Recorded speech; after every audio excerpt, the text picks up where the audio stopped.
President Buhari formally receives report of Presidential Committee that investigated allegations of wrongdoing against 2 suspended officials.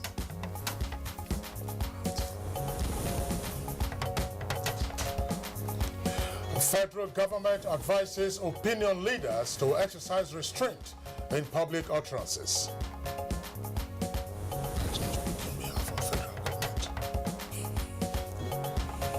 Nigeria Labour Congress holds colloquium on restructuring, plans to articulate alternative national discourse to address the issue.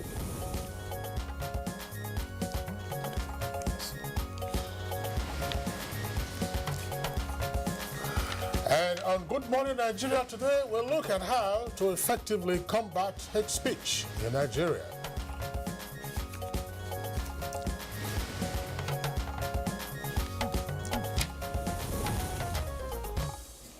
Now, let me start by quoting part of the speech of President Muhammadu Buhari on that special broadcast on his return from medical vacation in the United Kingdom.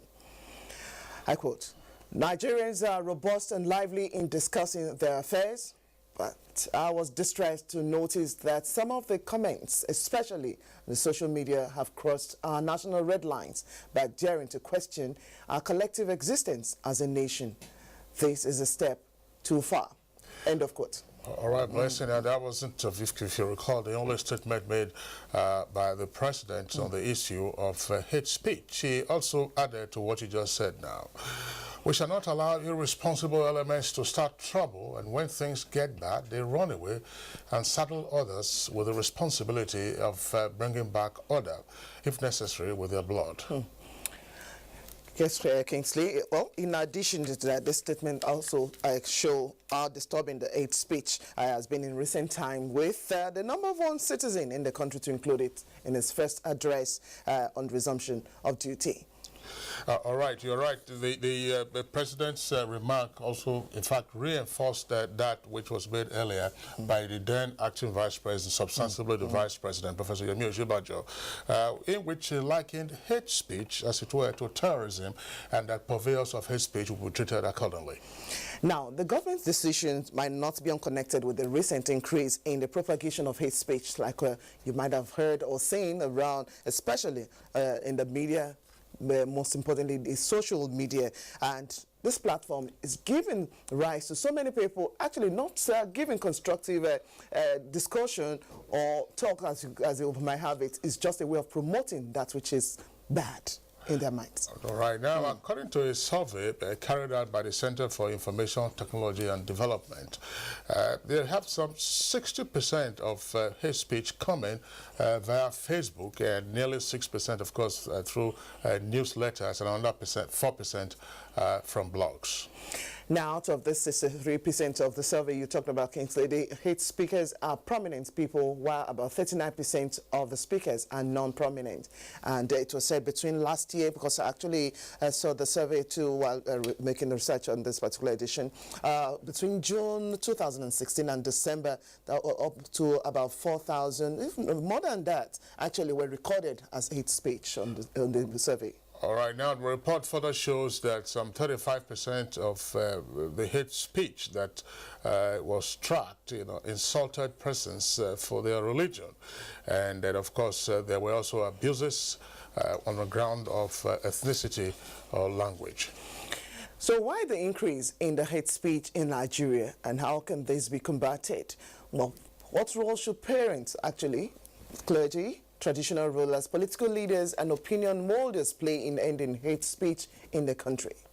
Well, these are some of the talking points on the program later on in our discussion segment, as we again return to the question of hate speech. If you recall, it was one of the issues that we dealt with on Monday. Exactly. With regard to just exploring the vast amplitude of hate speech. And then we also took the president broadcast earlier before we went to our discussion segment. So today we are looking again at how to effectively combat hate speech, what can be done in the context of our current national experience. My name is Kingsley Osadola, and it's on that note that we welcome you to today's edition of the program.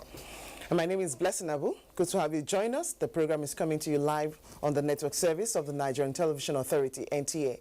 In line with the tradition, we shall bring to you our companion segments, which will include newspaper review, business reports, sports, foreign as well as entertainment news. Let's kick off with the morning news, and here's Fatih Umar Buba as our guide. Good morning to you, Fatih. Good morning, Blessed, and good morning, Kingsley. It's always good to see you. Good morning, and you're welcome to the news.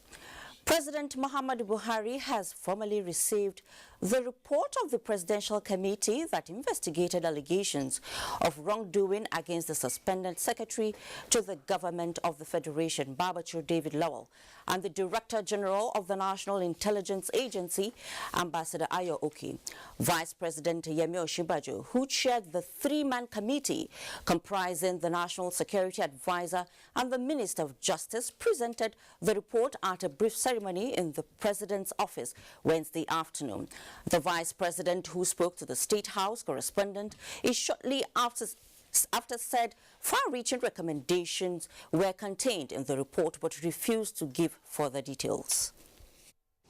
Committee, as you know, and what our terms of reference were to find out, based on the facts that we had available to us and based on interview of witnesses, what transpired in both cases that were before us. The one involving the Secretary to the Government of the Federation and the other one involving the DGNIA. We've concluded that, and we've submitted a full report with recommendations to Mr. President. And the whole approach is to ensure that justice is done in all cases. It's in the interest of the government and also in the interest of the nation that things are done properly, that there's due process, and that you are not unfair in any way. And that's the proper thing to do, and you can be sure that we'll do the right thing. In the meantime, Buhari Friends Organization Network has urged Nigerians and friends of Nigeria alike to continue to rally support for the Buhari administration in its giant stride to curb corruption in the system and resuscitate the economy for it to stand the test of time.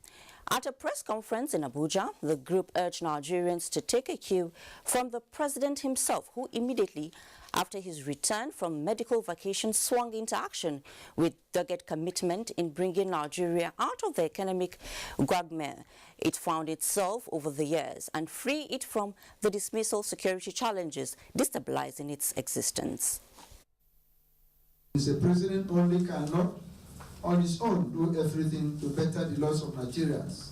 Therefore, our resolve to contribute our quota and complement his government through sensitization of the citizenry in regard to the government programs, activities, and policies. The presidency has advised Nigerian opinion leaders to exercise restraint in their choice of words to avoid heating up the polity and creating animosity across the country. This was contained in a statement by the Senior Special Assistant to the President on Media and Publicity, Malan Garba Shehu. He said the president's speech on Monday on his return from a medical vacation is a matter of great satisfaction and that majority of the citizens welcomed the broadcast. The statement also notes that criticizing the president for not responding on restructuring of the country is completely off the mark. The Senior Special Assistant to the President said the president has no power to impose restructuring of the country by dictate, adding that members of the National Assembly are the elected representatives of the people who can handle agitations for restructuring and other constitutional changes. Restructuring is trending, and for the Nigerian Labour Congress (NLC), whatever will bring development and strengthen governance through effective service delivery will suffice. This came to the fore at a colloquium on the restructuring organized by the NLC. The Labour movement feels strongly to articulate on the alternative national discourse on the issue rather than the fight within the polity.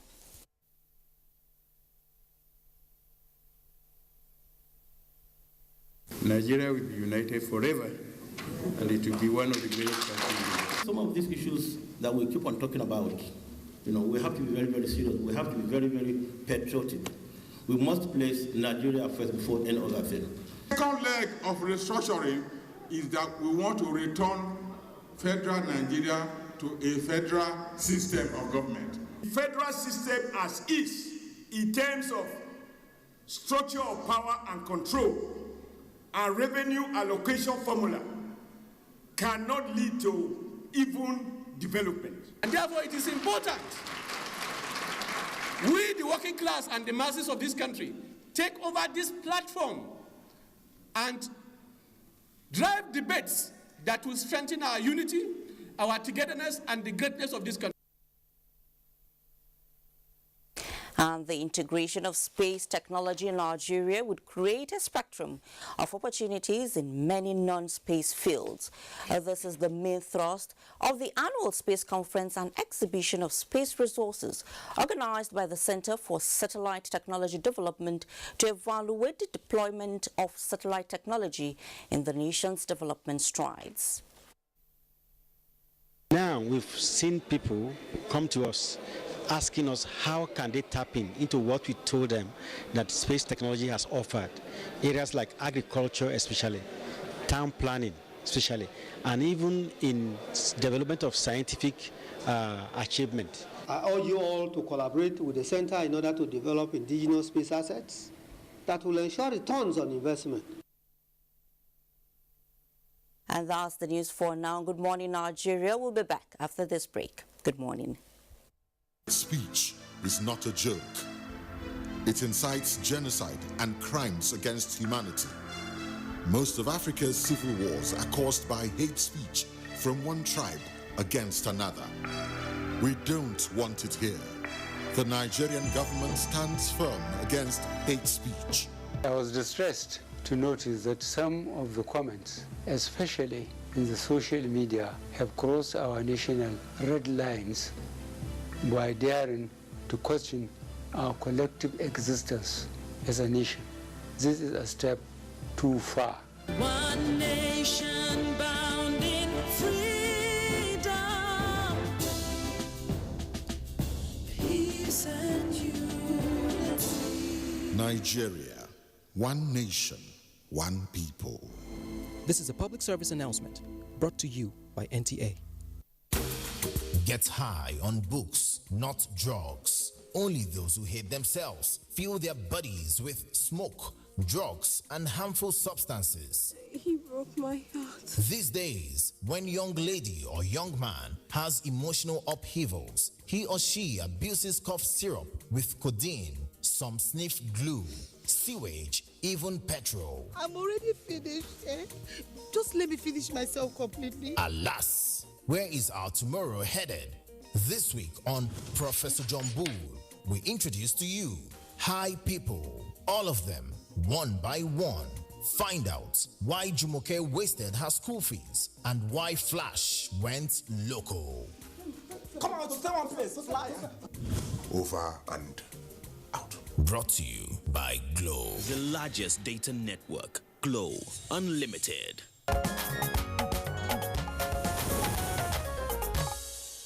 If you just tuned in, the program is Good Morning Nigeria, showing live on the network service of the NTA. For the business report this morning, total value of capital imported into Nigeria in Q2 2017 amounts to about $1.79 million. Plus, Nigeria plans to sell 193 billion naira treasury bill next week. Let's find out more details with Joy Uzo.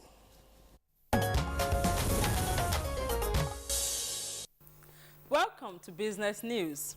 The total value of capital imported into Nigeria in the second quarter of 2017 was estimated at $1.792 million. This figure was $884.1 million higher than the figure recorded in Q1 2017, signifying a growth of 95.02%. Year-on-year, this was an increase of 43.6% from the $1.042 million recorded in Q2 of 2016. This is contained in the latest report released by the National Bureau of Statistics this week. According to the report, a month-on-month analysis of capital importation in the second quarter shows that the month of May recorded the highest amount of capital importation, followed by June with $612.6 million and May with $563.3 million. The main driver of the quarterly growth in capital importation in the second quarter was portfolio investments, which increased by 145.7%, followed by other investments, which grew by 95.02%, and then foreign direct investment, FDI, which increased by 29.8% over the previous quarter. The second quarter recorded an estimated $770.51 million in portfolio investments. Equities recorded the largest share of the portfolio investment, accounting for 79.7% of the total. This was followed by money market instruments, which accounted for 12.8%, while bonds accounted for 7.5%. However, 4 sectors of the economy that recorded no capital importation in the quarter under review are fishing, transport, tanning, and weaving. Meanwhile, Nigeria plans to raise 193.14 billion naira worth of treasury bills at an auction on August 30. The Central Bank of Nigeria disclosed this on Wednesday this week. The bank will offer 26.14 billion naira in 3-month paper, 62 billion naira in 6-month bill, and 105 billion in 1-year paper. The auction result will be announced on the same day. The central bank issues treasury bills twice a month to help the government finance its budget deficit, curb money supply growth, and provide avenues for lenders to manage liquidity. Lastly, the equities market hits its second-day positive trend for the week, with the NSE All-Share Index appreciating by 0.26% to close at 37,059.21 basis points. Next is a graphic summary.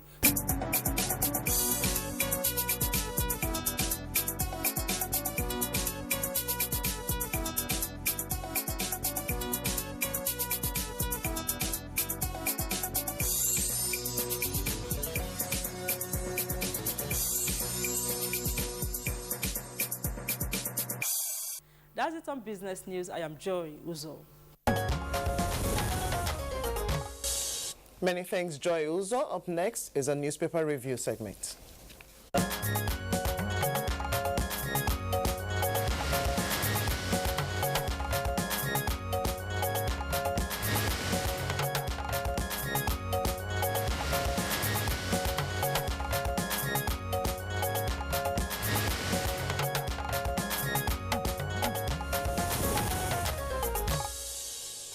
Bayo Toby is here with us for today's edition of the review of the papers. Bayo, morning and welcome. Good morning, Kingsley. Thank you very much. Good morning, Blessing. Good morning, Bayo. And good morning, Nigeria.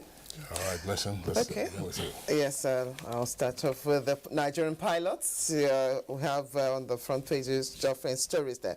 But just below the nameplate, we have 5 states that ministries, departments, and agencies owe 56.6 billion naira tax liabilities. This is coming from the Revenue Mobilization Allocation and Fiscal Commission. Babachir Saga or Shimbajo submits report to Buhari. You find that story on page 6. Leading for the Nigerian pilots this morning, AFCC Mago frustrating anti-graft war. This is coming from AGF. That's the Attorney General of the Federation. Find the details on page 2. Restructuring. Ajimobi advocates resource control and fiscal discipline. Ajimobi is the Oyo State's governor. Just below that, you have other stories. On page 2, you have Kano disagrees with Buhari's marching order on IPOD and agitators. Shell begins gas production in Niger Delta, and Nigerian Merchant Navy hails Buhari's stand on national unity. For the Muslim Ummah, September 1 is Salah Day. This is coming from the Sultan. And there is a rider, Lagos begins sale of lake rice. Former Minister Akwanga abducted in Nasarawa State. You find that story on page 5. Still on the leading story for this time around for the Daily Trust, Babachir awaits fate as Buhari receives reports. And that story also is the one leading for the blueprints anxiety as Buhari gets a Shimbajo report. With the rider, VP Mom on details. Kingsley? All right. Now, the story, you just indicated the headlines in the 3 papers that you have read. But that is to say that the president's reception, or receipt rather, of the report from the vice president on the suspended SGF and DG of NIA. That story is also the lead for the Daily Sun newspaper. It's right there. And it's also there somewhere on the front page of the Nigerian Tribune. So, well, let's take quickly, let's take a look at other headlines on the front page of the Daily Sun. An earpiece beside the nameplate says restructuring. That's the kicker. Sultan makes case for Confab report. That's Confab standing for the National Conference of 2014, and wants think tank to study recommendations. That's in greater detail on page 38. Now, the ex-minister abduction in Nasarawa is also there in the story, and then Igbo senators meet Kanu and IPOB over Biafra, and group pledges non-violent agitation. Also there it says Nigeria's unity must be negotiated. That's according to southern leaders. That's in greater detail on page 12. And on page 5, it says bomb rocks Maiduguri and 4 policemen injured. Bayo, let's take these headlines first before we return to others. Thank you very much. By the way, just take this along with it, which is a lead story for the Tribune.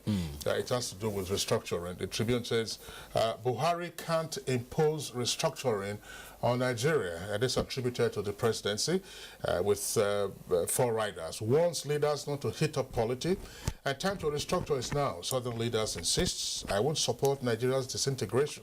That's according to the Sultan. And Oshomole's comments spark anger. Details of the stories, pages 7 and 8, Tribune.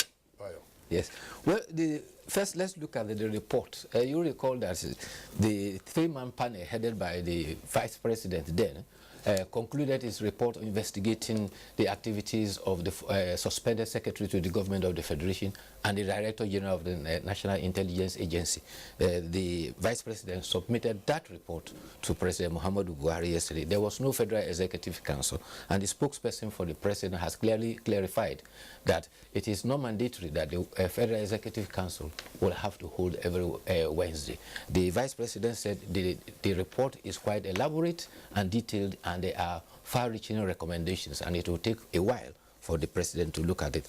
Talking about the issue of restructuring, there have been three perspectives. Just before, I'm sorry, Blessing, if you recall, there was one key point that arose upon the constitution of the committee headed by the then Vice President. There was a security perspective to this. I think the former Minister of Foreign Affairs, Professor Bolaji Akinyemi, did say you can, publicize your recommendations, but the details of what went on, the purposes for which the monies were collected, that is with regard to the NIA, those are matters that should remain within strict consideration of national security without disclosure. Yes, it's universal. Issues of national intelligence are never subject of public knowledge. It is always within those who has the constitutional responsibility to manage the national security. So it is not expected that the details will be published, but however, whatever the recommendations are, will be implemented silently within the system to correct the errors that are there. And the further one regarding the appointments, so that in future we won't have such things coming up again. There are 3 perspectives yesterday bordering on you have the southern leaders, southeast leaders meeting under the umbrella of what is called the Southern Leaders Forum. They took pains to call on the President Muhammadu Buhari to demonstrate statesmanship in taking the nation out of what they described as the woods. They said treating hate speech could be criminalizing discussion, and therefore such people could be driven underground, and we could have in our hands a similarity of what has become of Boko Haram. They talk also that the discussion he held with the late Ojukwu is not a substitute for national conference. However, if you go to the 15-paragraph broadcast of the President, specifically in paragraph 7, the President has said he has admitted that there are legitimate concerns, and he also has said that democracy allows airing of views on convenience, and so that people will work out the mode of existence.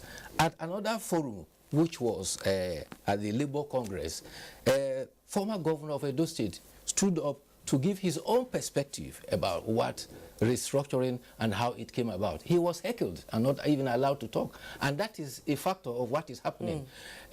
Instead of discussing and listening to everybody's perspective, everybody wants their own perspective to be the dominant one, and then you shut down the opposition. It is becoming a national monologue instead of having a dialogue, having a consensus of ideas, and reaching a decision in the interest of the nation. The third one was also the perspective of the Sultan. And he says rather than talk about devolution of powers, there should be devolution of the economy. But all said, there is need to harmonize all the conflicting interests. Politics, after all, is about harmonizing conflicting interests in the polity. All right, Bayo, thanks a lot. Yeah, but after Shomole was heckled, I think that lasted for about 3 to 4 minutes. Of course, he had his turn, you know, to make his presentation at the colloquium organized by the NLC. But the points you made are noted. But let's return to the front page of Nigerian Tribune. Nigerian Tribune, excuse me, we'll take 2 stories from immediately below the nameplate. It says, PDP reconciliation, McCarthy to meet Ladoja, Alawa, Kala, and Makinde in Ibadan today. That's on page 36. Now, on page 8 is a headline, Army now monitors social media for anti-security information. That's on page 8, as I said, in greater detail. Now, there are other stories there on the front page below the lead story, which we have already talked about. And one of them we are checking. This happened in Ondo State. It says, police officer kills DCO. DCO stands for Divisional Crime Officer, and jumps into well over 150,000 naira bribe. So 2 fatalities there, details on page 35. Buhari spoke the truth about meeting with my dad. That's according to Ojuku's son, details on page 8. Afe Babalola and others knock jump over cut-off marks. That's on page 11. And then, blessing another story here on the right side, it says, youth and farmers protest in Ondo over rape of 75-year-old and destruction of farms. Now, the caption of the photographs there says, Governor Aminu Tambuwal of Sokoto State administering a dose of malaria drug to little Aisha to Garba. During the kickoff of Malaria Mass Prevention and Control Initiative in Sokoto yesterday. This is usually common with vaccination. Yes. But it's, now, you know how Dr. Tambuwal. Yeah, Tambuwal is a lawyer, by the way. Yes. No, a former speaker is a lawyer. He's administering a dose of malaria drug. And it's to show the consideration of the leadership to the health of the people. Okay, let's return to the other papers. I have still on the front page of the Daily Trust, you have at the right-hand corner, People's Democratic Party, McCarthy makes U-turn, says defectors have equal privileges. This story found on page 34. And in business, Dangote signs $450 million sugar plant pact with Niger government. Oh, yeah, that's a story trending on page 13. Quickly now to the blueprint. Let's have some of the story just below the nameplate. Magu frustrating anti-graft war. This is coming from AGF. And to other stories, Southeast senators caution Kanu on IPOB. That story found on page 13. And to page 6, let's dialogue on restructuring. This is coming from Sultan. I think I already talked about that. Then the Supreme Council for Islamic Affairs confirms September 1st, Salah Day. That's what we find on page 16. Now, there is a warning coming from agriculture, but National Agricultural Seed Council bus warns on unwholesome practices. What are those unwholesome practices? You find more details on page 8.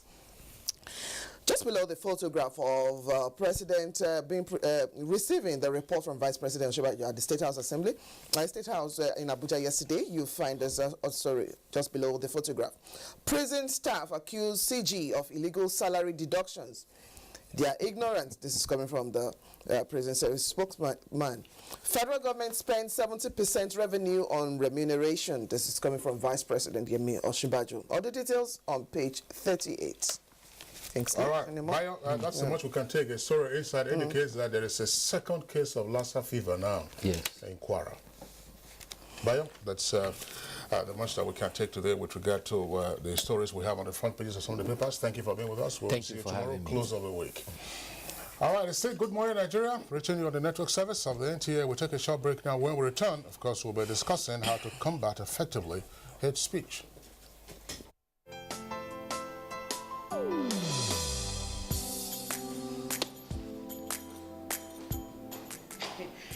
Chief. Good morning, sir. You are here already? No, now my spirit day, my body day for house. What kind of question is that? Were you not the one that fixed this meeting for 8 a.m.? You are now coming by 10 a.m. and start asking me jab questions. But Chief, now, I'm sorry. Don't you also go late for meetings sometimes? You know now, African time. No more African time.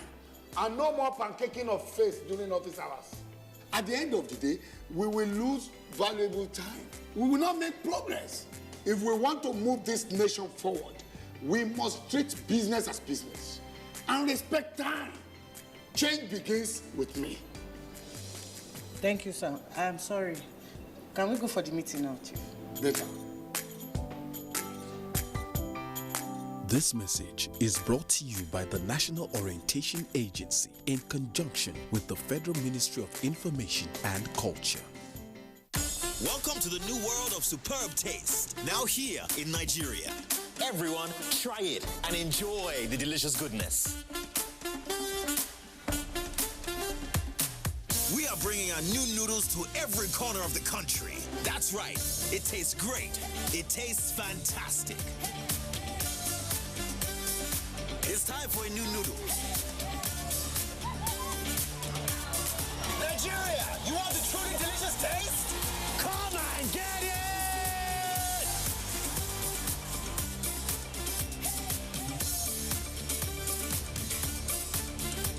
Be supreme, Nigeria.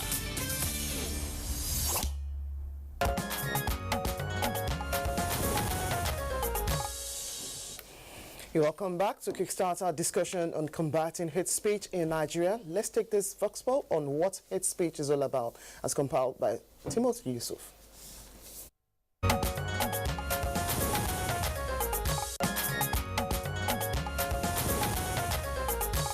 Hate speech is a speech that actually incites or is intended to incite people to rise up against the government or against some certain individual or the society. It's a speech that is intended to cause problem in the minds of people that speech is targeted to. Anybody you see dishing out hate speech from his or her mouth, it shows the level of psychological state of the mind of the individual who is speaking. So whatever that comes out from a man determines what is in the inside of you.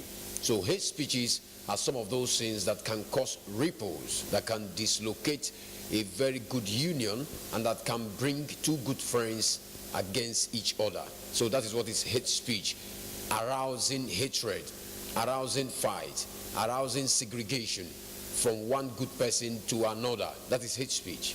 People have to realize that when you are communicating, you have to realize the implication of what you are communicating.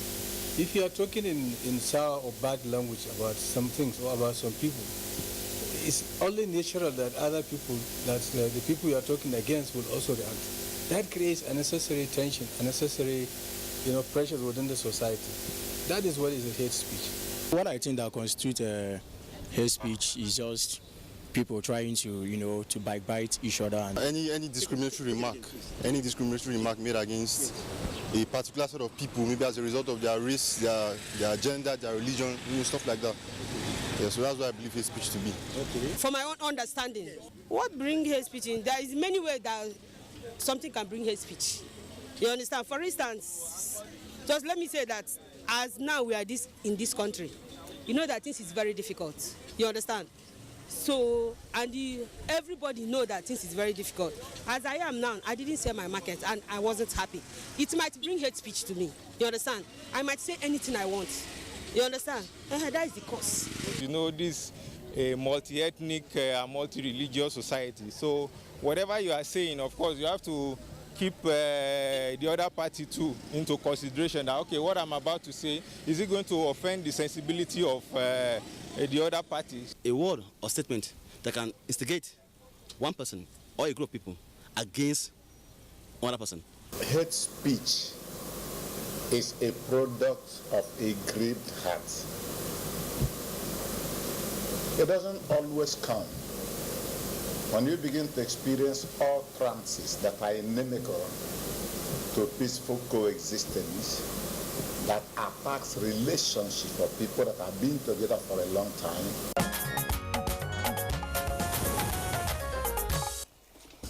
All right. right. We have been joined by a number of guests with us here in the Abuja studios, as well as from our Port Harcourt Network Center. Dr. Garba Abare, he is Director General of the National Orientation Agency, is here with us this morning. Dr.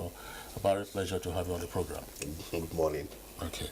And then we also have with us Dr. Bayero Agabi. He is an ICT expert. It's a pleasure that you're with us on the program this morning. Thank you very much. Okay. And Blessing.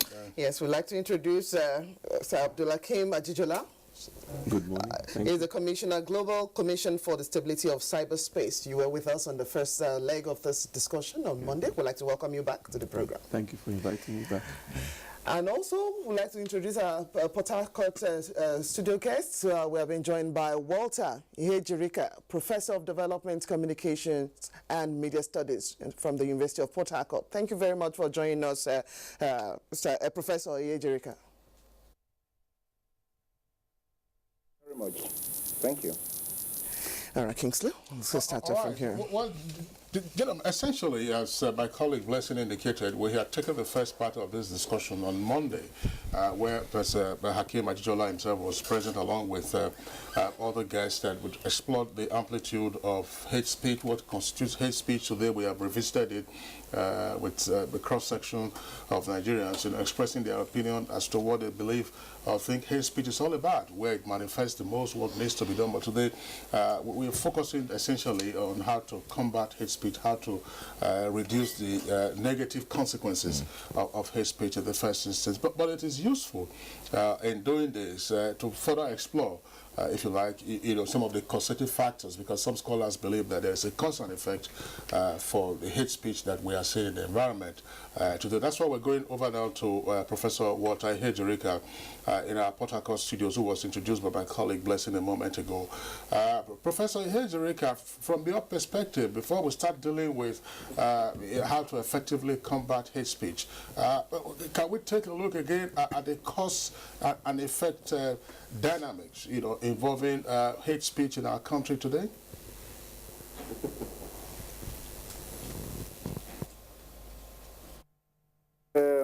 As most of the voice pop, that have been shown earlier on, there's some clear indications of what hate speech is, which means that people on the street also have an idea of what hate speech means. Any talk that can cause injury to another person as a group, based on race, gender, religion, and so on. So any such talk that can cause harm can be regarded as hate speech. And hate speech does not just materialize. It comes about when in a community people are no longer feeling comfortable with the other. It can mature through stereotypes. In every society there are stereotypes. People have shortcuts of regarding the other people who are in the society. But when it now translates into continuous making speeches that can be injurious or bring opprobrium to the people, to the other person, then we cannot start talking of hate speech. So hate speech is a sign of a group of people who are having some tension in their union, a group of people who are having difficulties with the other persons in the union. And that is a sign that something is not really very, very good in the society. Hey, Professor Ihejirika, thanks a lot. In terms of cause and effect, you talked about tension.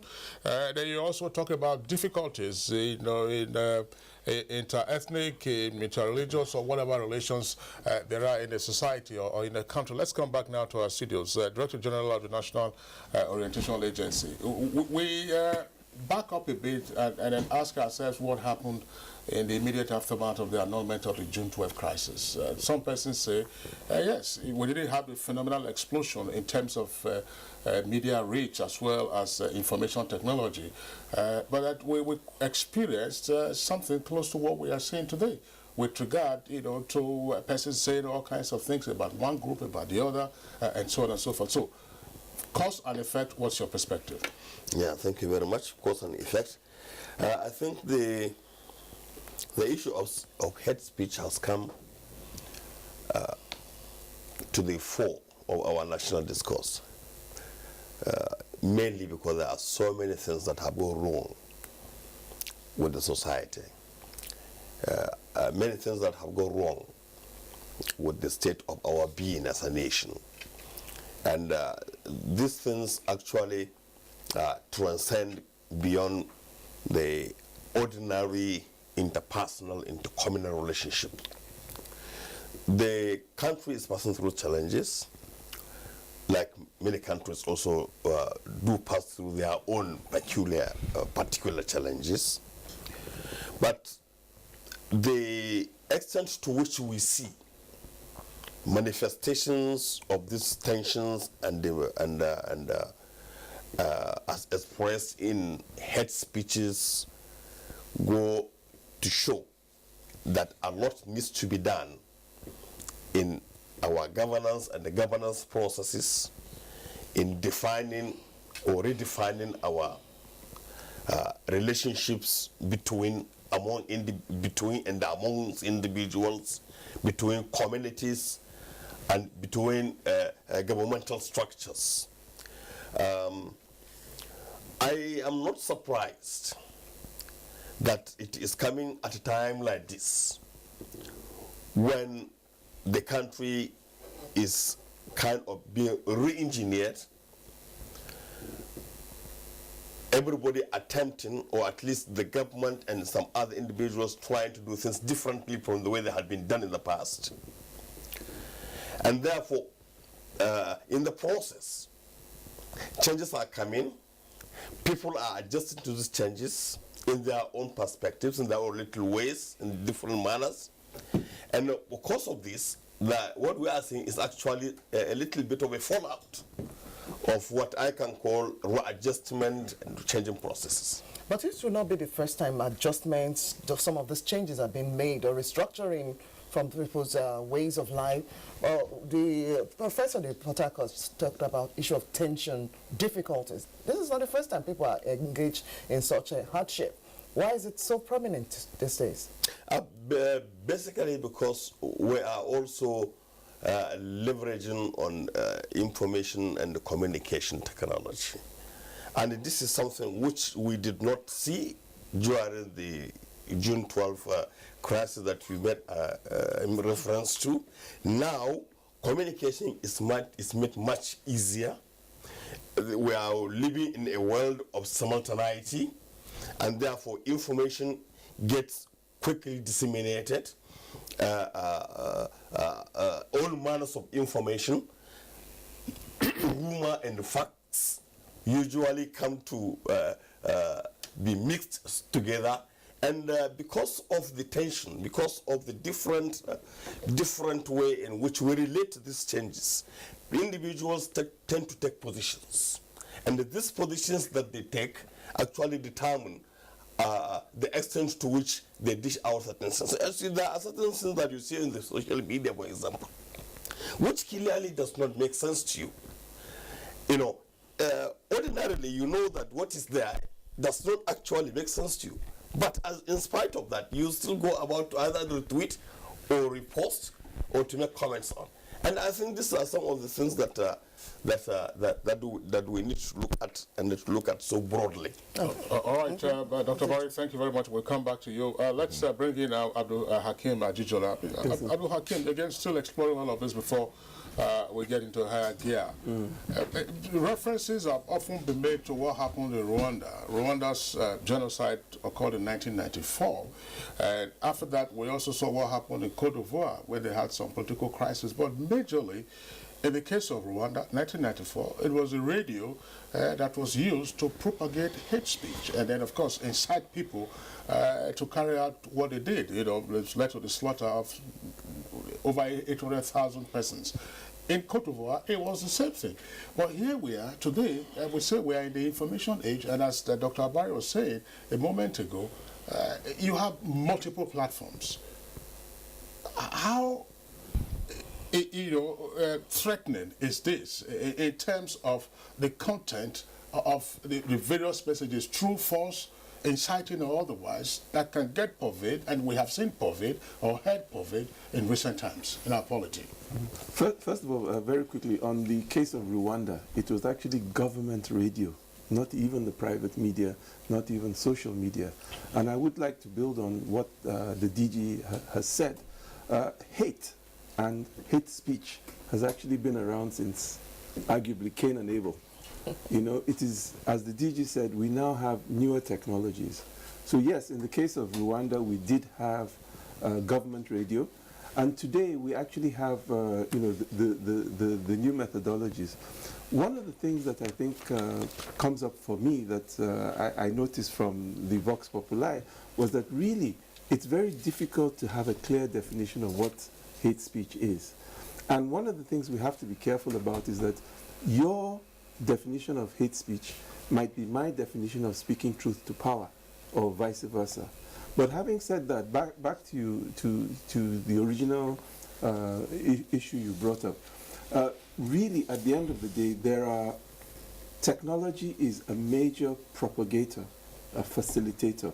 And the question for me really comes out, how do we handle this? And I think I'll defer to others to speak. All right. Dr. Bayero Agabi, President also of Center for Cyber Awareness. What's your take on this aspect? I think I would take it from what Akim Ajijola said. I think the major determining factor right now is the influx of technology, and it's everywhere. And most especially, it's unfortunate that our cyberspace is left uncontrolled. Because if you have a people that you don't manage, okay, with the activities on the cyberspace, when they say free speech on the cyberspace, it presupposes that the people are matured enough to take, to know what is right and what is good and what is bad. And when you've come to a situation that you find out that the people can no longer self-regulate themselves, then you have to help them to regulate. We can take an example of Turkey, Russia, China, and so many other countries. So it's like you open the ways of Abuja. You say everyone can drive anywhere because we have freedom of drive or driving or something like that. So we could drive one way and we could crash one another. But when you see that kind of chaos, what do? You ensure that there is orderly. The government will have to come in, or the people will have to come in to ensure that there's orderliness in the way we drive. But we have just left the cyberspace open.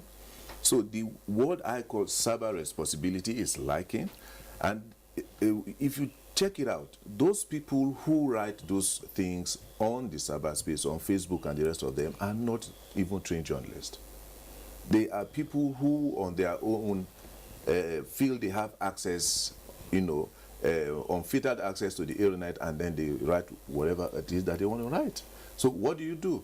You have to ensure that there's sanity on the cyberspace. And I don't think that Nigeria should just leave it that way and without bringing sanity to that space. So how should we, who should, or how should this responsibility to making sure whatever comes on the cyberspace is matured, like you have used in the word, is orderly, and above all, sanitized, for people to actually make their own constructive criticism or critique, as it would be, making decent conversation without necessarily going bestial about it? See, when you are going to go about it, tongues are going to wag, but you have to allow those dogs to wag. That is the truth. People are going to object to it, but you have to allow those people to object to it. It's not like shutting it down, but there are rules of engagement. There are rules you can apply to ensure that what we do is sanitized. As I said, it is, when they say freedom of speech on the cyberspace, it's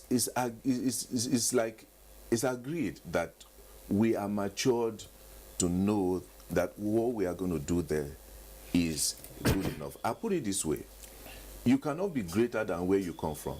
You cannot be bigger than your skin. You cannot be greater than your skin. If you are a Nigerian, you are a Nigerian. If you criticize and break down Nigeria, you're breaking down yourself. It's like you coming out of your family and you say your father and mother are not good enough, that you are the only one that is good. Isn't that stupidity? is absolute stupidity. All right, Dr. Bayero Agabe, thanks a lot. We'll come back to you. Just pause in the meantime, because you've raised a number of very significant points with regard to going forward and seeking to combat hate speech, particularly on, let's say, on philosophical level. That's why I'm going to Professor Ihejurika. Professor Ihejurika, taking off from where Dr. Agabe talked about, he said that, in paraphrase, that free speech presupposes maturity. And this has always been a debate in communication with regard to what kind of regime you allow for your media, in this case now for communication. You had in the past authoritarian doctrine, libertarian doctrine, laissez-faire, and so on and so forth. Is it the case with us that yes, we have the free speech as already enshrined in the Constitution, but there seems to be, considering our national circumstance, the absence of some maturity, and therefore what we need to do? Well, thank you. As you have pointed out, yes, the type of media that operates in any country is also relative to the type of government that is in operation. You know, in governments that are dictatorial, sometimes you have the dictatorial command on the media. But in democratic setups, you know, there's a lot of leeway given to the operations of the mass media. Not fully. So what we are, not that, you know, irresponsibility comes in. There are regulations of the media, as we know. There are rules of engagement, how to operate, how to do certain things. That's why, for instance, in the broadcast media, we have the Nigerian Broadcasting Commission, National Broadcasting Commission, that takes care of regulations of how to operate. But the difference in the social media, as we have pointed out, is that it came out with the promise of being a free forum. It came out with the idea of being, like, you know, we call it the wide, you know, navigation. That is the wide sea where people move around freely. The discussions on the regulation of the cyberspace is ongoing. There are a lot of conferences coming up now, because the idea is that once you start regulating the cyberspace, sometimes you can clamp down on the free expressions of people. But as Dr. Gabi has pointed out, yes, issues come up that now make it imperative for us to start looking for ways of regulating the cyberspace. But the idea, the problem then is that we are walking a thin line. And the thin line is that between muzzling the free speech, which the Constitution guarantees the people, and then this idea of irresponsible use of the mass media, so, I mean of the cyberspace. So it's a thin line that every country tries to handle. It is still an ongoing debate. There is not yet an established plan or framework of saying this is how we are going to handle it. But I know that with the trend of things happening, gradually as the discussions and the conferences are coming up, very soon at the international level, we may come out with clear parameters of saying this is how we are going to regulate irresponsible use of cyberspace. The idea is not just the use of cyberspace, but we are talking about irresponsible use of cyberspace. Like, people are now finding ways of regulating, you know, this bullying, cyberspace bullying, for instance. We are now trying to find ways of also curtailing such uses as, you know, pedophilia in the cyberspace and other such crimes. So certainly ways we come up of regulating and making the use of cyberspace responsible. I think the operative word there is responsible use of cyberspace. It is not about curtailing. It is not about muzzling. It's not about limiting people having their, you know, their freedom of speech, but trying to make them be responsible in their use of the cyberspace. Thank you. Blessing. Professor Ihejurika, still with you. Dr. Agabe here cited 3 examples of how some countries have responded to abuses and misuse of cyberspace, particularly with regard to hate speech: Russia, China, and Turkey. So if these countries have set out to do what they are going to do, I mean, are these not examples that others could look forward to and say, listen, considering their own national circumstance, there might be some help from the experiences of those other jurisdictions? Thank you. So, like I said before, the media laws operative in a country are also relative to the type of government. And we notice that the type of, sometimes when you have governments that are not fully democratic, that are, you know, in the sense of full democracy, and then certain laws that are not enshrined in the Constitution, then certain regulations of the mass media can come up, like the ones that are mentioned. But in a country like Nigeria, where we are operating a democracy, where certain rights have been agreed on for the people in the Constitution, so there are certain injunctions or certain things that cannot be done. They needed to be debated. They needed to be looked at clearly. We cannot just apply, we can't start applying what operates in another country, which maybe has matured over time, and then start bringing it over to our country. What has to be done is that now that these issues are coming up, we really need to start sitting down. Apart from the National Assembly, also, different sectors of the society have to come into play. The academia, for instance. Conferences could be organized on this issue. People in the field, like the cyber people in the cyber business, people in the regulatory business, MBC and others. There should be some discussions, and maybe from these discussions we can now work out a feasible way of bringing about responsible use of the cyberspace. I am not of the opinion that we should start applying a clampdown or start, making people to be afraid to use the cyberspace or trying to dictate to people the platform they have to use. It will muzzle the people, and if people have, fears or certain grievances they want to express, they will bottle them up. And once such grievances are bottled up, they will still find expression through other means. For now, some people may feel that they are expressing their grievances through the cyberspace. So if we clamp down on them, in a way that they feel threatened, then those grievances will certainly find expression through other means. So what I'm talking about is that, yes, there is need to find some leeway, some way of having responsible use of the cyberspace, but that should be a fruit that will come out through a very fruitful and robust discussion in the society. Ejirika, thank you very much. Let's get back to DGNOA. Now, this is one agency that is very central to getting information across in the right frame of mind to Nigerians. And what we've discussed now is that hate speech definitely is not free speech, even though part of the legislation, part of the Constitution, we have freedom of expression, but not necessarily the way and manner in which it's being conveyed, whether in the traditional media or even on the virtual media, as we've seen it of late. Are the speakers of hate speech, or whatever means they are trying to hold against other members of the public, cashing in on some flaws in our legislation? Well, or what have you observed? Largely so, but perhaps I will need to respond to Professor Ejirika on the issue of expression of grievances. Expression of grievances or grievances are not the same as hate speech. And that there are also many ways by which you can express grievances through lawful, acceptable means of doing so. And I think what we need to do first and foremost is to have a look at our cyber laws. What is the state of Nigerian cyber laws? What are they today? Are they in tandem with the realities of the moment? If they are, who are the people responsible for the enforcement of such laws? Are they as institutions working up to their responsibilities? To what extent, actually, are Nigerian cyber laws now in tandem or standing in contradiction to the realities of the moment? So this is one of the things that actually we need to address. And of course, to that extent, I agree with you, with Professor Ejirika, that there is the need at the level of the academia to sit down at conferences and workshops and they begin to address these issues as they come, because they are really issues of national discourse. And of course, the issue of hate speech and the irresponsible use of the social media is also something which is peculiar to Nigeria alone. It is a global problem, because the cyberspace is actually a space that is global, as the name connotes.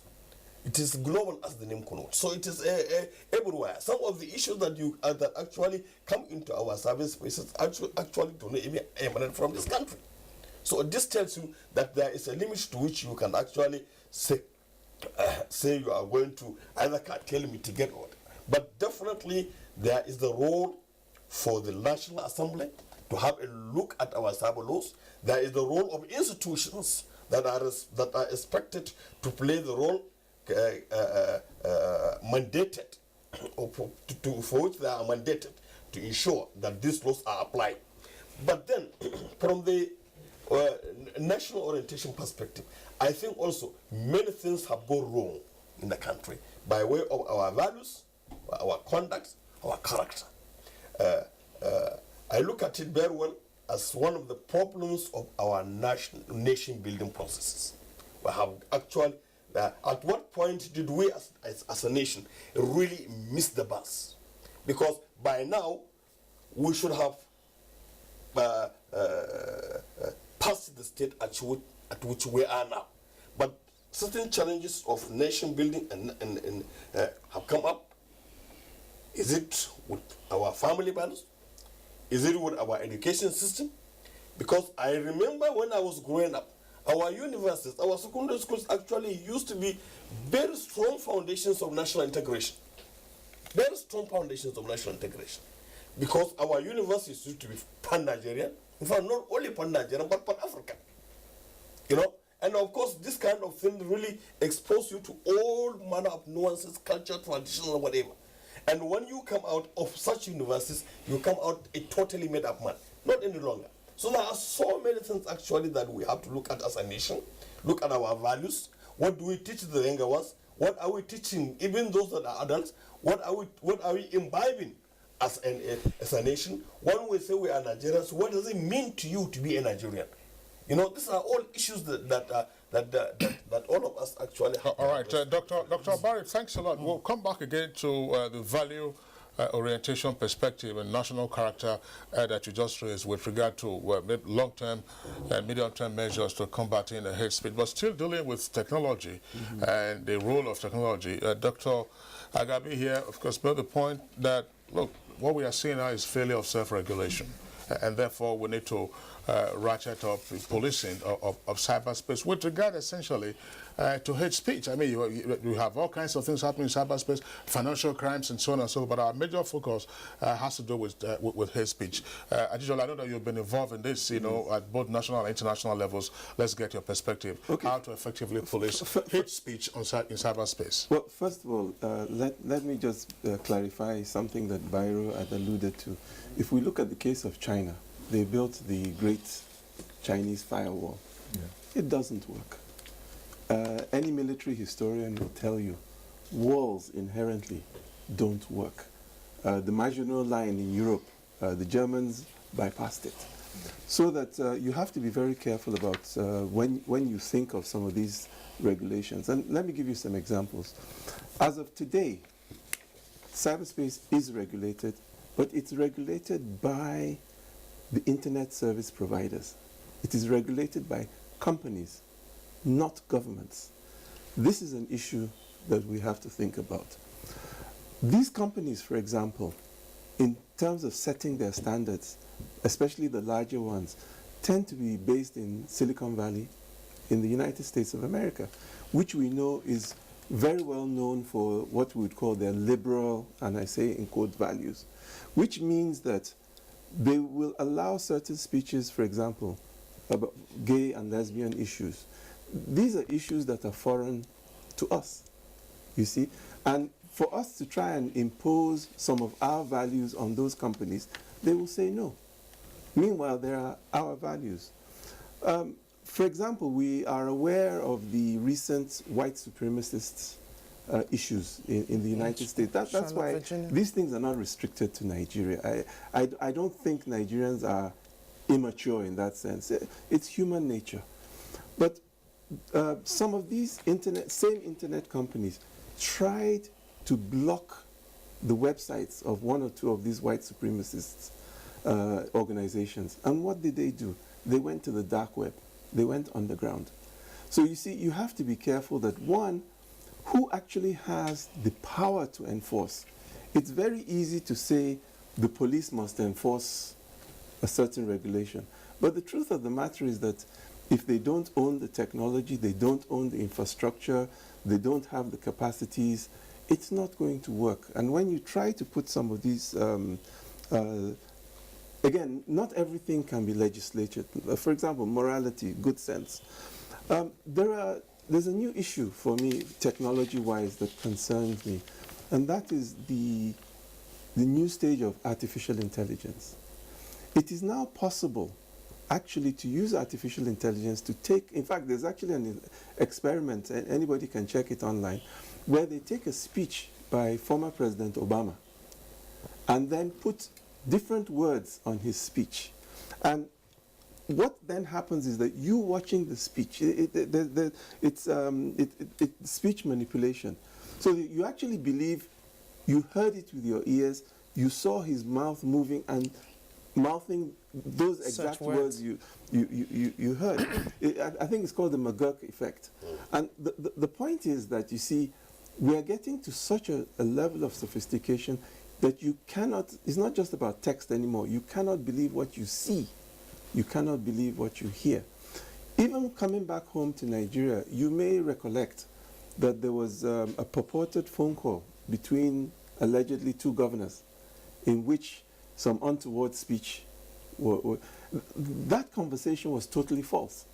And what puzzles me, and I go back to build upon what the DG has said, you see, what drives a person to go to the extent to want to lie, you know, so desperately?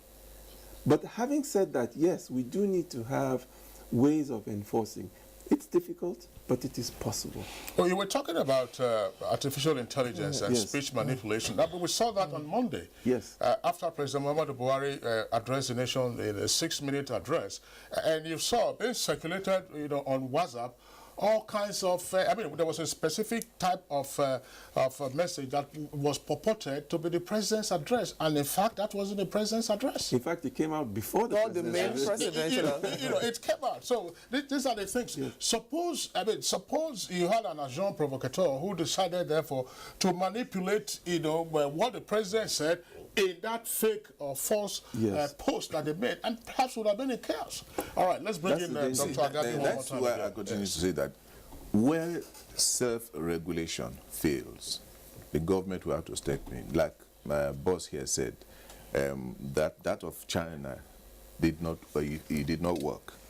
What we are saying here is that not all cases you achieve 100% success.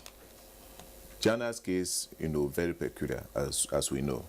But the truth is that today, we must understand that digital or the cyberspace is no longer part of the economy. Digital is now the economy. There's no business, or be it media or whatever you call it, that is, if you are not on the digital space, you're not doing any business. You are not likely to make profit. Your perception is not likely going to be seen anywhere.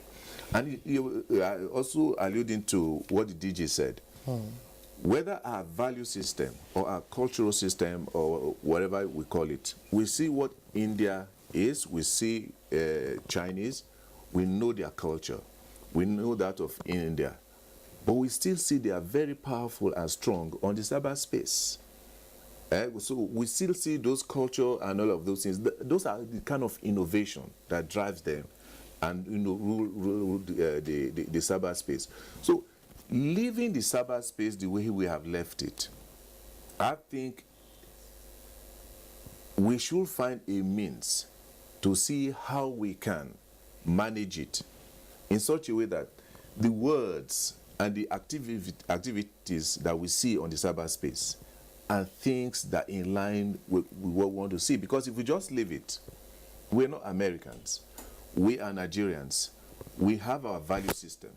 We have a way we want to, carry on. So we should be seen both offline and online the way we want to be seen. All right, Dr. Agabi, thank you very much. Before we go over to Port Harcourt, back to you, DG Noe. Earlier on, you took on the aspect of value to what we need to use to promote that which we want to see. Definitely, technology has come to stay. And since we're part of the global world, there's no way we're going to deny that fact. So what exactly do we need to do differently in pushing those values at the forefront of what other nations have been able to use technology to do? At 19, Mark Zuckerberg actually created this app called Facebook. Today, billions are all over the same space, and people are still trying to do other forms of technology to at least domesticate that which actually promotes us. where do we begin to bring in our own value system, and that which will bring constructive development to Nigeria? There are quite a number of people that have also very positively put to use the cyberspace or the communication, the information technology to improve their lot. Of course, it holds a lot of promise for every country now and for individuals, like Dr. Bayro has said. But while doing that, we also have to understand where we are coming from. We must understand where we are coming from. We must understand who we are. And the space is large enough to accommodate all these nuances. The space is large enough to accommodate all these nuances without having to necessarily impinge on the rights of individuals for self-expression, for self-actualization. But key stakeholders in this are very important. And, who are these key stakeholders we should be reaching out to this? Okay, fine.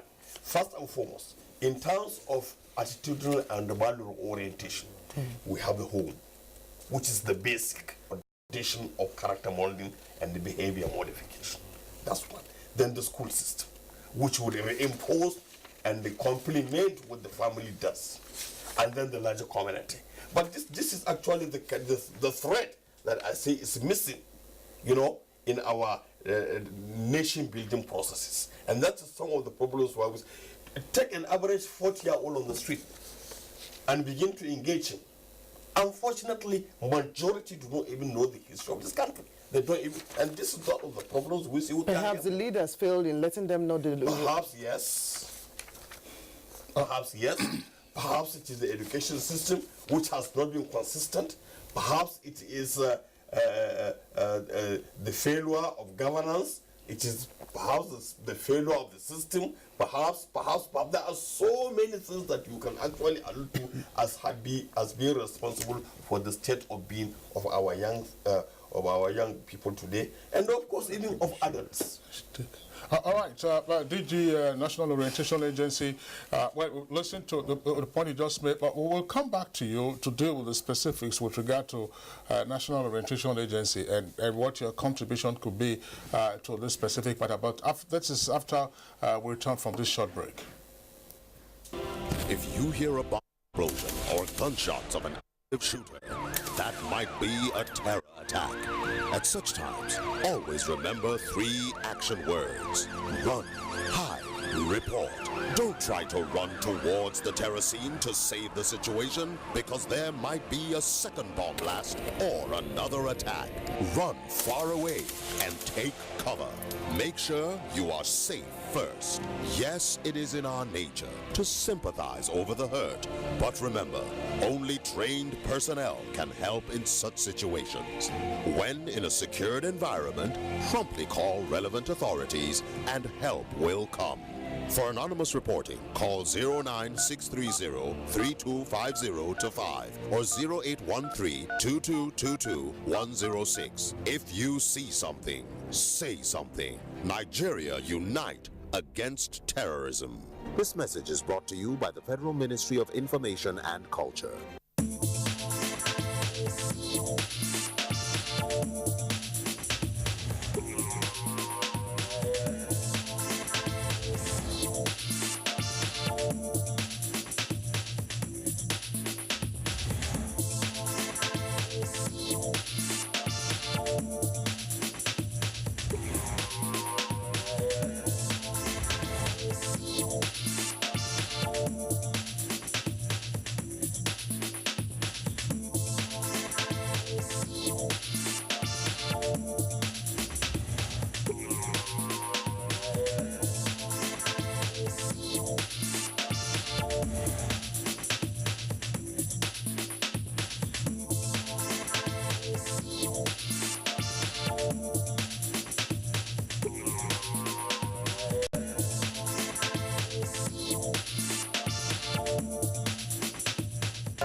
You're welcome back, but if you just joined us, it's Good Morning Nigeria, reaching you live on the network service of the Nigerian Television Authority. This morning we are discussing how to combat hate speech in Nigeria. We have a number of reactions coming in by way of tweets. We still have all our guests, the one in Port Harcourt, Professor Jerika, DG National Orientation Agency, Abdul Hakim Ajijola, cyberspace expert, as well as Dr. Gabi, cyberspace expert. Well, as I said, we have tweets, and then later on in the course of the discussion, we shall also go back to the streets to take the views of a cross-section of Nigerians. Let's take this first set of tweets that we have. Festus Akimboyewa has this: Nigeria's news media mustn't give anyone or group the platform to perpetuate hate speech. Also, awareness about hate speech must be taken to schools. Abba Ahmed says government should identify the root cause of the hate speech and tackle it from there. Issuing a warning is not the solution. Dialogue is the answer. Hassan Labran tweets: every Nigerian should spontaneously develop and embrace the spirit of unity and brotherhood anytime in our country. Dele Jack Solomon has a tweet. We urge the National Assembly to quickly pass a law on hate speech to squarely address the problems of extremism, incitement, violence, and associated vices. Ibrahim Tudu tweets: the National Assembly should rise to the occasion by enacting a special bill to deter and prosecute. Now, this is an urgent national assignment. Now, from Festus Akimboyewa is a song. Combating hate speech must not be left to government alone. Community leaders, members must rise against it. Doing nothing, sorry, Kingsley. Doing nothing amounts to validating hate. And then this is from Ibrahim Tudu again. It says, we can start by scrambling some hate words and phrases from Nigeria's internet search engines. We should use IT for national security. Senior Michael Omakoji has this tweet. It's high time our leaders began to de-emphasize issues like favoritism, tribalism, and excessive display of wealth. This is from Fatai Adebi. How can we distinguish between hate speech and freedom to personal opinion, especially the one against government? This tweet is from someone who says, is the other guy. Section 39 of the 1999 Constitution, we should be talking about combating poverty. A comfortable Nigerian won't hate. And Dele Jack Solomon again, it says the NBC, that's the National Broadcasting Commission, must increase its capacity to address the rise of hate speech in Nigeria. It's important for the NBC to partner with broadcast stakeholders. Sani Michael Omakoji has another tweet said to combat hate speech, our leaders should stop media propaganda, nepotism, impunity, abuse of rule of law, sensational statements.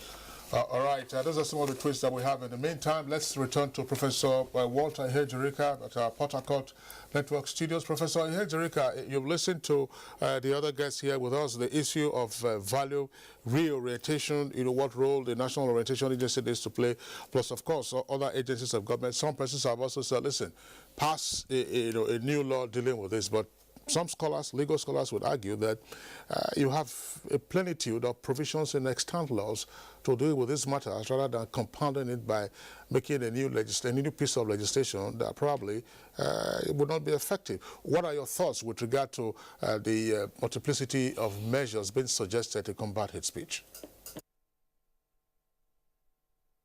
All right, thank you. My thoughts are these. First of all, if we deal with hate speech in isolation from the society, I think we may only be chasing the shadows.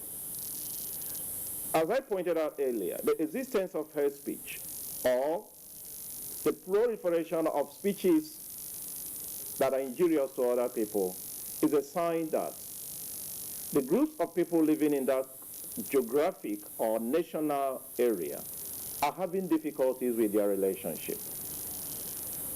Societies that are made up of different people always have issues. And it has been there, like one of my colleagues pointed out, it has been there right from time. And this morning, as I was reading the scriptures this morning, the passage I read about was where one of the disciples of Jesus said, can anything good come out of Nazareth? Already, that's a stereotype. That can also be considered as a hate speech because it is saying something negative about this other community. So hate speeches and speeches that talk ill of others has always been there. So long as people are different, either by faith, by culture, by ethnicity, by gender, by whatsoever difference they have, there will always be some differences. But once there is tension, once people are beginning to feel something is not going well with them and the other people, hate speeches begin to manifest. So my point is that we must begin by looking at our society. We can't be looking only at hate speech alone. The foundation for resolving hate speeches begins from the society. And that's where I agree with the DG. Yes, the orientation, the value orientations must change. If we have values, then people will not be seeing other people as negative. People will not be casting aspersions on others. And that is why one of the communication strategies which we put forward as helping to solve conflict, in this case, hate speeches is an indicator of conflict in a society, is what we call cultural fluency. Cultural fluency is the ability of people, different people, to be comfortable in the presence of the other person.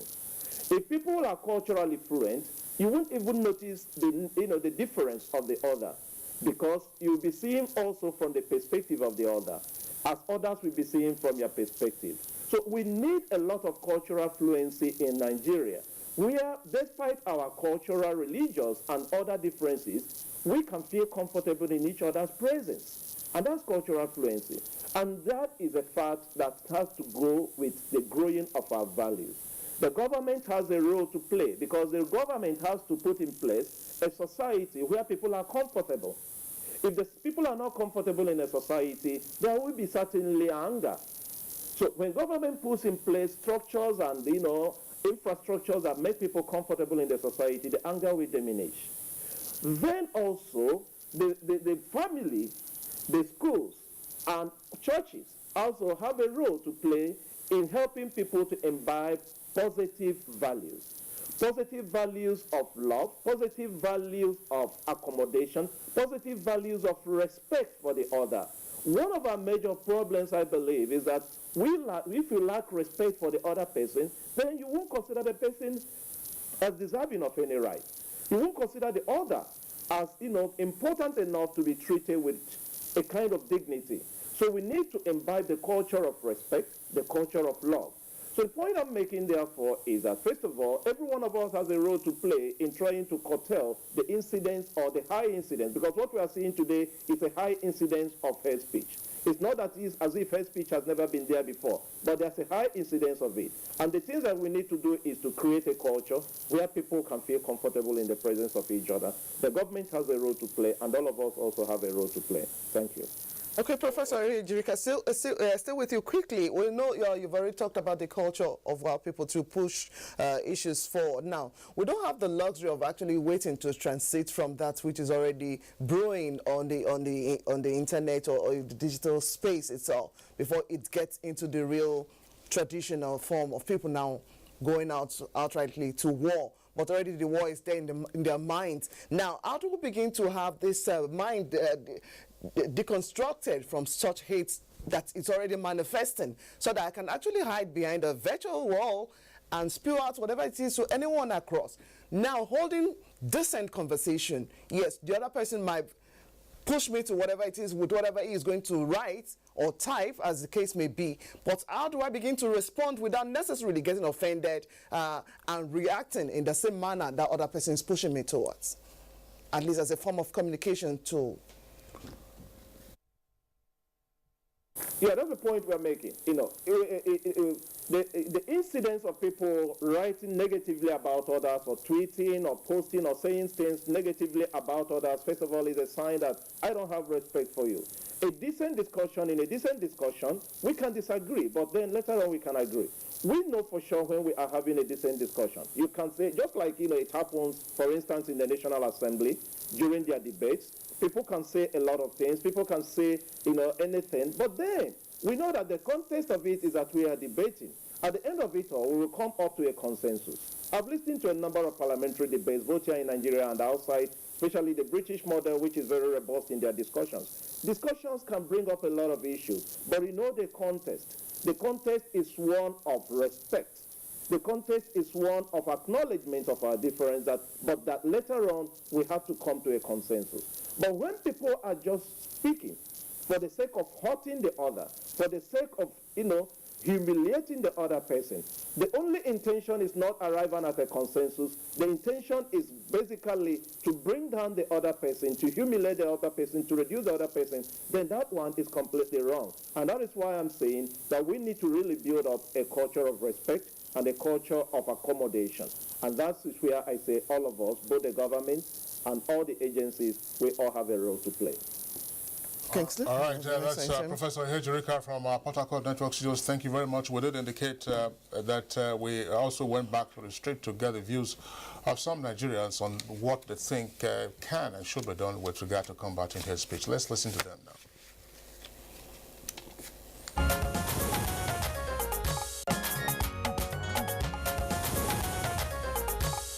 Hate speech can be addressed. I thank God the president is around, and I believe so many things, so many of these things are go to his table.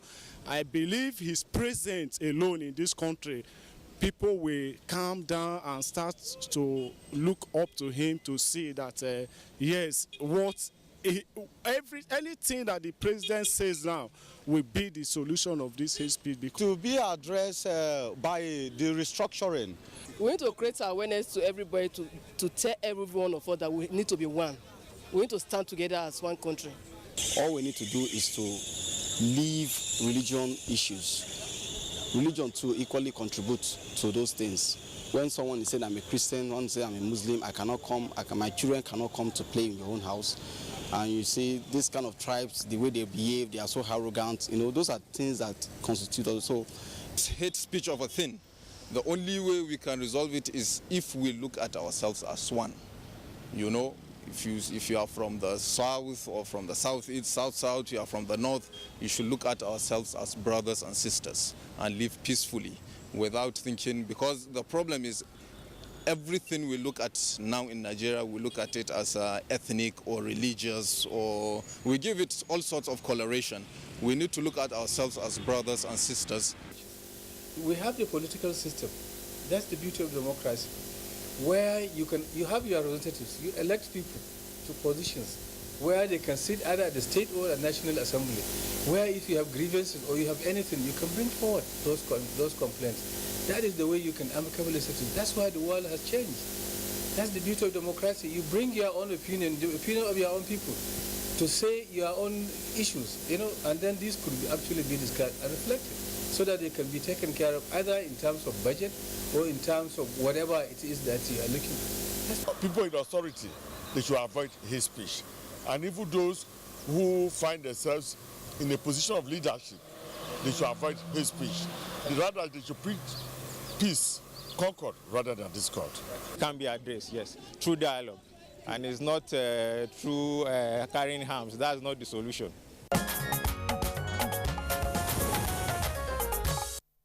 All right, you heard some Nigerians there making their own recommendations with regard to what needs to be done. Now, the point has been made, especially by Professor Hejirika, with what government needs to do in terms of, you know, value orientation and reorientation. And my question is going to the Director General at National Orientation Agency. When people say government needs to do this, government on its own can respond and say, yes, we already have a number of MDAs, you know, whose remit ordinarily should deal with this, and that's why we're coming to the National Orientation Agency. It is said that you have offices and throughout the federation, probably in 774 local government areas, and if you discount the local governments that were sometime that have been ravaged by insurgency, then that could reduce the number. But in terms of really mobilizing the nation to say, look, these are the dangers that we face at the moment on account of hate speech, and then recognizing that there is altogether a new environment now with regard to public communication. DG. Thank you very much. Kingsley, the issue of value orientation, much as it is the responsibility of government, also is the responsibility of the citizens. Also is the responsibility of the citizens. At the governmental level, a lot is being done. There is a National Orientation Agency. There are also other agencies that are doing similar jobs in the state, in the states, not possibly at the local governments. The National Orientation Agency has presence all over the country. it engages. We use different platforms. We have so many platforms that we are using in order to reach out to the wider society. One of which is what we call the local government assembly. The local government assembly is an assembly of people, usually held either in a local government premises, a secretariat premises, or in front of the village or district head of the area of the town. We bring in a broad spectrum of the society, the women groups, the youth groups, the labor in the local government, civil society, security agencies in the local government, and of course there are also opinion molders in the society. There could be prominent farmers, there could be businessmen, but these are also, we bring also the politicians, because they are also very key in some of the things. Many of the things that we have found out from our own portfolio is that the politicians actually tend to have the larger blame. That's the opinion of average Nigerian, that hate speeches or some of the problems that have to do with our nation building processes actually emanate from politicians and their conduct and how they see themselves in the field of politics when it comes to the issue of contestation for office. Now, this is one of the platforms. The other platform actually is through advocacy. Now, by the time we talk to the local government assembly, we usually have an assembly of about 750, 1,000 people. At the end of it, we engage directly. The information reaching out to them is the kind that might not come from the television or even from the newspapers, but we are engaging them directly. At the end of the day, it is like talking to each of the households in the community, because the information goes down there and we speak to them in the language of the community. Has that been utilized now with regard to combating hate speech? We are, because we developed a program that which we call a people of peace. And the program of building a people of peace actually took off from the South, where I went personally to launch it in Bayelsa, specifically in Sakbama local government, and we ask our state directors and local government chairman to replicate. What is it supposed to address, or what is it supposed to add? How is it supposed to work out? In building a people of peace, actually we are all carrying message of peace. And of course, we allow the people to talk to themselves. Because what we have realized, truly, is the fact that Nigerians are not talking to one another. We are not talking to ourselves. And this is some of the reasons why you find some of this is actually getting expressions through some of these very unwholesome manners. We are not talking to ourselves. We're talking against one another. We're talking against one another. The manifold application of technology in hate speech, that the technology can be further used to live. Or to actualize that, you have to apply a lot of technology. There's no way you can take the people back, where the people are moving forward. So if they are moving forward, you have to ensure that, and we'll move with them. Exactly, you move with them. We know the attitude, the culture, and all of those things will not have to drop. So because when you move with them, they move with all of those attitudinal, changes and all of that, behavioral pattern. And that is why we see this irresponsibility. And then let me just quickly chip on the issue of law that you talked about, whether there's law or not. There's a cyber security law that addresses all of this hate speech and interpersonal abuses and all that. But people are not using them. But there are about 3 or 4 cases, that I cannot mention on air, that law has been applied. It's just that the thing is not well popularized, so a lot of people don't know about it. So, but I think there are ways, better ways, by applying technology to ensure that your programs, can be well accepted. Because we say about 60% of Nigeria population is made up of youth, and those youth are upwardly mobile. Okay, very quickly, let me focus on what we can do from a technology point of view. First of all, technology can identify not just the sources, but those who propagate and perpetuate, hate speech. Two, we can discourage. And there are many ways of discouraging. Applying law is one. Applying moral rectitude is another. And we can also, I think, in fact, most importantly, drown the hate speech, as we mentioned the other day, in positive narratives. And this is partly where I think government comes in as well. We can also, I think, as a society, develop norms. For example, in our village, there is a way we talk to our elders. There is a way we talk to our mothers. There is a way we talk to our siblings. So I think we can develop and establish norms. But very importantly, you see, and again, yes, we say government, but all of us in society, we need to be able to have points of validation. You find out government websites are not updated fast enough.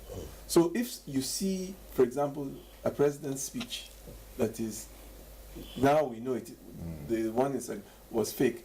It took quite a while for the correct one to be available from the government perspective. But I would like to, with your permission, pass what I think is quite an important message to the political class. If you remember, during the campaign, the presidential campaign between Senator McCain and Obama, there was a lady in one of the rallies that approached Senator McCain and was insisting that Obama was not an American. And he cut her off and he said, listen, she is an American. I mean, he is an American. And the issues, it is the issues I want to discuss with him, not his personality. Yes, not his birth. And I think our political class, we must encourage the political class that if something is wrong, even if you are in quote-unquote opposition, you must be able to say, look, this particular thing, this particular piece of information is wrong. And the reason is that today, it might be your opponent who is suffering from the brunt of hate speech. Tomorrow, it might be you. And to society as a whole, I would really encourage us to try and focus on promoting those things that we love, not necessarily trying to, knock or bash those things that, we think we hate. Really, we have to focus on the constructive, not the destructive. Just quickly about when you talked about the individuals or the organizations helping to drown the hate speeches.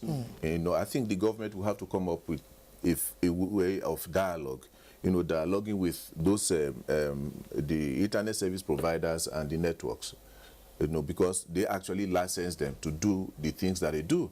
And you say, okay, this is the policy of government, and then not just policy, but I thought that part of what Akim was talking about has to do with the content. It's a positive narrative. But there's another point. There's another point, and we're going back to Port Harcourt Blessing. Akim was talking about in terms of value reorientation, and then he drew on how we communicate. To say the way, you and I talk to each other here, the way you talk to your siblings, the way you would talk to your children, isn't the same. And that's why I want Professor Jerika to speak on this in terms of communication. Now, some persons say that communicating in the information age, considering the anonymity that exists, often gives rise or encourages or aids, shall we say, the kind of irresponsibility that people who ordinarily, wouldn't be rude to you, just get rude. It's like, the graffiti of old. So is there a way we can recognize this shift in attitude in shall we say, anonymous communication, relatively anonymous communication, and then how we can also contemplate dealing with it much more effectively? Thank you. Yes, I think that's a very valid point, and which also keyed in. Let me remember sometime in 2007, when the digital age and the digital technology, the media platforms were still growing in the country. That was when some of our students were coming to the use of mobile phones and text messages. I conducted a research in my university among the students, both graduate and undergraduate students, about the influence of these digital technologies on them. And I do remember one of the findings in that research was that students say that the use of mobile technologies were helping them to become bolder. That some of them who felt shy in talking to their lecturer, sometimes over the phone, they can now talk to them freely. So that makes the point that the digital technology changes a little bit, is a kind of paradigm shift in some of our ways of interacting in our society.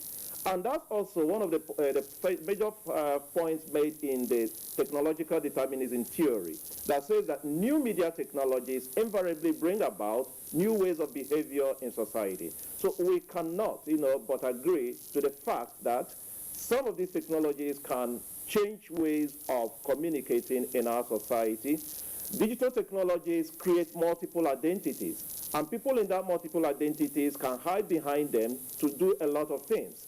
People can claim to be a woman when they are a man. People can claim to be a child when they are an adult. And hiding under those false identities, they can do a lot of negative things. So that capacity of the digital technology to afford people the creation of multiple identities can enhance the issue of this hate speech we are talking about. So I do agree to that.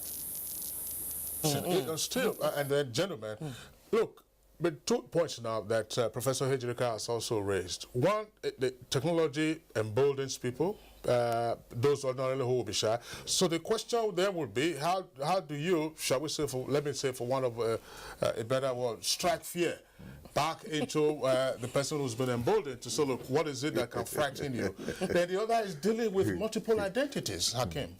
Well, the truth of the matter is that there are technologies that will allow people or allow designated people to actually track these things. And that is why the issue of identification is very important. 2 things I would like to note. First of all, as long as there's money to be made and there's power to be gained, hate speech will continue if it provides that. So it comes back to society. But also, I think we have to also understand that in dealing with the technology, you're talking about massive volumes.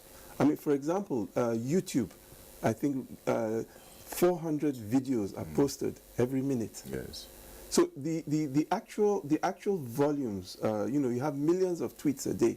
It's not possible for human alone to deal with. And that is now the other side of the double-edged sword I was talking about earlier. You come to things like artificial intelligence. These can help you. And if I may give you an anecdotal story, this morning when I was driving to the studio, 3 different red lights, I stopped. Because it was early in the morning, boom, everybody just went by. That's right, that happens in Abuja. It does. And you see, at the end of the day, because people feel they are anonymous. And no one is watching at that point. Yes, they are not responsible to anybody. But in other countries, because you know that there are cameras, because you know that the police will get you, even if it is midnight and it's dark, when you get to a 4-way stop, not even a traffic light, you stop. You see? So I think, there are a lot of issues in terms of our social orientation and thinking. But at the end of the day, yes, there needs to be some level of, some say the fear of God or the fear of Caesar. That, there are laws, there are norms, and these norms and laws will catch up with you. I personally would advocate that we try to go more to the side of norms, because laws in of themselves, for example, first of all, they are too slow in terms of getting put in place. I wondered, Hakim, yes. Let's get your take on this with regard to dealing with persons who are, it's like having so-called Dutch courage. Some persons, you can't approach a lady unless you have taken a drink, shut yourself up, and so on and so forth. And those who also do drugs, I mean, that's part of the thing. Yes. So a guy has access to this one, is emboldened. The lecturer, whom we couldn't talk to, he goes, like as I said, old graffiti of those the scribbled things behind the toilet wall, toilet door, and say that boss who is XYZ. Is it possible to say, as Ajijola has said, listen, we have a multitude of information or pieces of information out there per second, per minute. Get a few scapegoats. Very, very, very quickly. Yes. It can be dealt with from the home. The way you can deal with it from the home is that right now we do not really know who is teaching our children. We do not really know who our children friends are. Your daughter comes from school, I say, hey, daddy, how are you? You say, daddy, how are you? How was school? She say, fine. She goes into her room with her phone. You don't know who she's talking to. You don't know who is advising her. Perhaps her mentor may just be in the US, a drug addict. So you must pay attention to what your child do or does online. You must understand, don't take yourself away that you are old, that you don't want to partake in the technological space. You must take that pain to understand what your children are doing and who they are communicating with as much as you can. ICT parenting. Yes, ICT parenting. But yes. if I may just interject, again, another personal example. One of the reasons I joined Facebook was so that I could interact in the background with my children. Exactly. The problem now is my children have moved to Snapchat. So you have to move over. No, but the idea is that you see, children always want to move away from where their parents are. Yeah. So you have to decode all And those yes, things. very you have subtle. to find a way. Yes. Yes. As parents, we have to be You very have to subtle. find a way. All right. Did you? A point you touched on briefly earlier, and it is this. This is 2017. You talked about politicians and their role. Now, if we're still working out measures of dealing with hate speech, what is it that we can reasonably foresee with regard to the electioneering season, which is almost upon us by next year? Are we going to be swimming in an ocean of hate speech? Are we going to be able to combat it? Seeing how political campaigns sometimes in this country, how political campaigns have degenerated to demonization. Yeah, that is very true. I want to be positive. I want to be positive. That we may not perhaps be swimming in the sea of hate speeches and the derogatory speeches, because we already have clearly started seeing the red lights, and everybody is actually now becoming more and more conscious that there really has to be a society first before you can be anything. Whether a politician, a teacher, a trader, a businessman, a journalist, or everything. That is one. Two, there has to be a society that lives in peace and harmony. Because even when the society is there and there is no peace, then you cannot actually begin to talk about actualizing whatever it is that you want to do. And that is why, and I would want to invite both Abdul Hakim and Dr. Agabi to our platforms. We have a very active Twitter platform on the National Orientation Agency. We have a very active Facebook page. We have a very active Instagram page. And you see the tweets. I was on Facebook yesterday, live 1 hour, and I saw the reaction.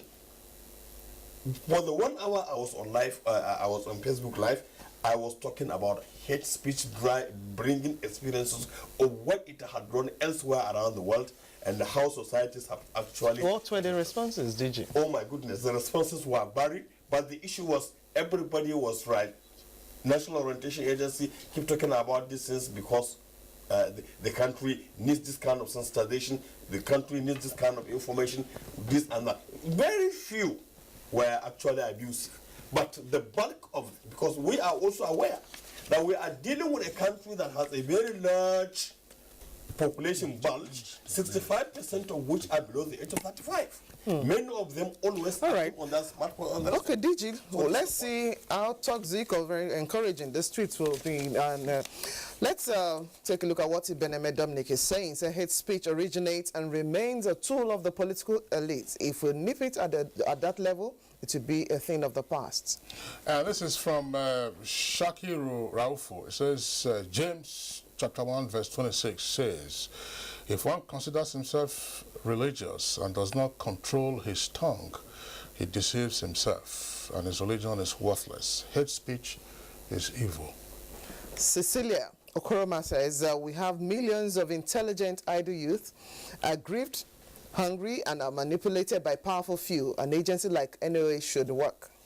James Palm tweets, regulating cyberspace is good, but security agencies secretly monitoring is wrong.